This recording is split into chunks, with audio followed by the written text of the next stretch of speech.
ఓం నమో వెంకటేశాయ. 2 రోజుల క్రితం శ్రీవారి ఆలయం ముందు జరిగిన ఈ దుర్ఘటన చాలా బాధాకరంగా ఉందండి. టీటీడీ ఉద్యోగస్తులందరూ కూడా దీన్ని తీవ్రంగా ఖండిస్తున్నారు. ఎందుకంటే టీటీడీ బోర్డు మెంబర్స్ అనేది ప్రభుత్వం నియమిస్తుంది. భక్తులకు సేవ చేయడానికి మాత్రమే టీటీడీ బోర్డు మెంబర్స్ ఉంటారు. కానీ అది కొంతమంది అధికారులు పక్కన పెట్టి వాళ్ళ స్వలాభం కోసమే ఈ టీటీడీ బోర్డు మెంబర్గా వచ్చి విధులు చేస్తున్న వాళ్ళని కూడా డిస్టర్బ్ చేస్తూ ఉన్నారు.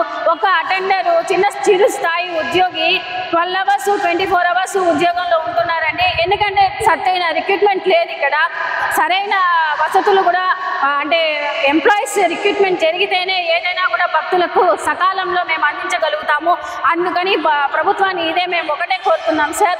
ఏదైతే దుర్భాషలు ఆడారో TTD board member Naresh Kumar గారిని వెంటనే విధుల నుంచి సస్పెండ్ చేస్తూ అలాగే బాలాజీ సింగ్ గారికి క్షమాపణ చెప్పాలని కోరుతున్నాము. ఓం నమో వెంకటేశాయ. ఓం నమో వెంకటేశాయ.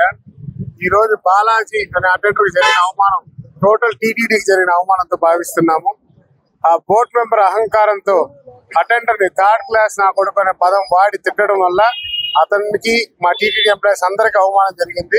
దీన్ని ఎటువంటి పరిస్థితుల్లో ఒప్పుకునే పరిస్థితి లేదు.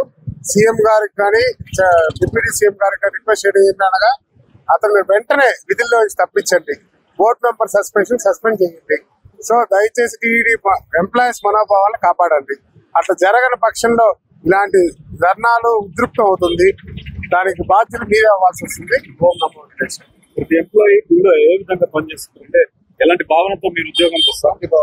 ప్రతి ఎంప్లాయీ ఒకరు 3 రోజులు కంటిన్యూగా డ్యూటీలు చేసి ఒక్క క్షణం ఆయన ఆగలేక ఆ క్షణం ఎంప్లాయీస్ 3 రోజులు డ్యూటీ చేసిన వాళ్ళకి విలువ లేదు.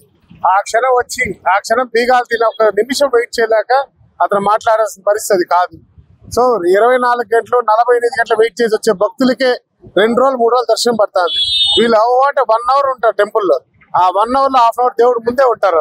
ఆ బయట నడిచిపోయే పరిస్థితి కూడా లేనంత ఓపిక పట్టలేని పరిస్థితిలో ఉండే వాళ్ళకి బోర్డు మెంబర్ అవసరమా? ఒక భక్తి భావంతో ఉండే వాళ్ళకి బోర్డు మెంబర్ ఇవ్వాలి, కానీ అహంకారంతో ఉండే వాళ్ళకి ఇవ్వకూడదు. అమ్మో వెంకటేశ్వర.